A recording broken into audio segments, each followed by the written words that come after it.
Mamam məzuniyyətdədir deyə mən də bir neçə gün kənddəyəm. Ona görə də kənddə nə ürəyimiz istəyirsə bişiririk, yeyirik. Başqa bir məşğuliyyətimiz yoxdur. Səhəri pomidor yumurta xoşlayırdım və çox sevirəm ümumiyyətlə pomidor yumurtanı. Ürəyim istəyirdi. Onu bişirdim, yedim. Günortaya dedim ki, göy qutab hazırlayaq.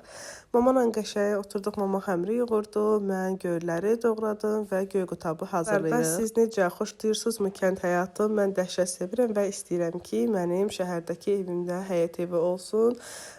Geniş həyəti olsun. Evdən çox həyətində mən daha çox vaxt keçirərəm. Aşağıda bir kuxnası olsun istəyərəm. Özümdən asılı deyil, mən həyət evini daha çox sevirəm. Nəinki bina evin. Həyət evində olsam, mən elə gəlir ki, daha maraqlı olar və daha rahat olar mənim üçün. Allah hər kəsə arzularına çatdırsın. Nəysə ki, qızlar, görürsünüz, qəşəng bir dənə qutab hazırlayıram. Öz ürəyim istəyirdi. Yəni, heç kəs bu mən məcbur eləməyib. Özüm istəyirdim göy qutab.